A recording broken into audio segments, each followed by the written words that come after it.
Morning everyone, welcome to my new blog. চলে আসলাম আমার একটা নতুন ভিডিও নিয়ে। আর আজকে হচ্ছে শনিবার, হাসানের অফ ডে। তো ছুটির দিনের মর্নিংটা আমাদের একটু দেরিতেই শুরু হয়। তো অলরেডি আমাদের ঘুম থেকে উঠতে উঠতে 10টা বেজে গেছে।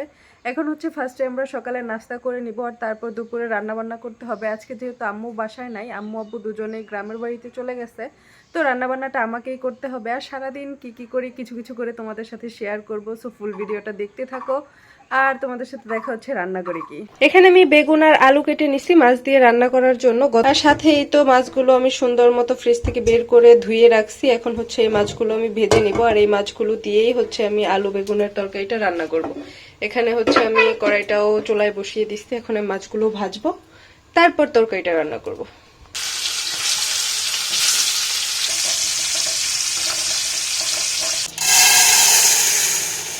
এখানে আমি মাছ ভাজাটা বসিয়ে দেওয়ার পর চাউল দিয়ে হচ্ছে রাইস কুকারে বসিয়ে দিলাম। আমার কাজগুলো আমি সবসময় একটু ঝটপটি করার চেষ্টা করি। এক চুলায় হচ্ছে মাছ ভাজা বসিয়ে দিয়ে ভাতটা রাইস কুকারে বসিয়ে দিলাম। তো এখন হচ্ছে মাছ ভাজা হতে হতে আমার দেখা যাবে তরকারিটাও কষানো হয়ে যাবে।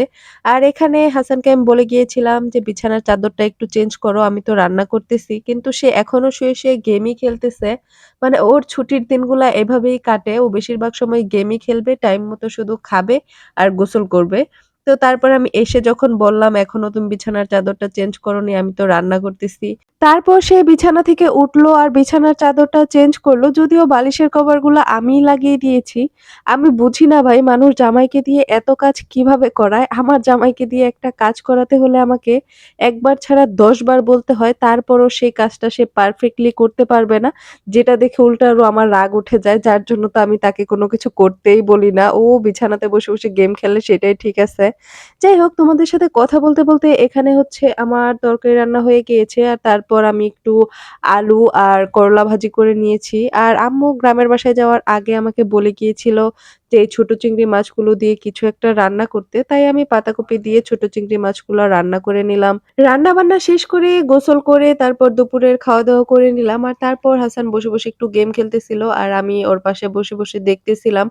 এমন সময়ে হচ্ছে গেটে একটা বাইকের আওয়াজ আসে, জীবন ভাইয়া আসছে। সে আগেই ফোন দিয়েছিল যে আসতেছে। তো তারপর এই তো আমি বের হলাম, আর আমি ওকে দিয়ে দেখতেছিলাম যে জীবন ভাইয়াই আসছে। টুকি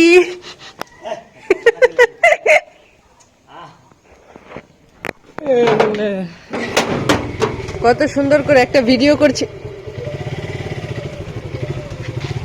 ওরে ঢোল।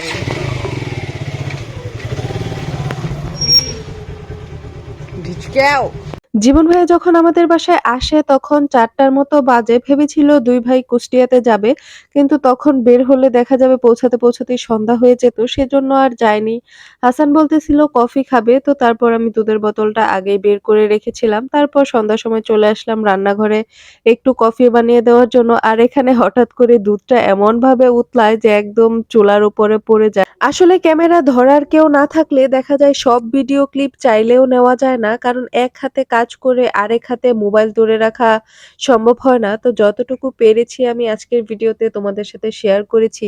আজকের ভিডিওটা কিছুটা ডেইলি ব্লগের মতো হয়েছে, মানে আমি সারাদিনে যা যা করেছি কিছু কিছু করে তোমাদের সাথে শেয়ার করেছি।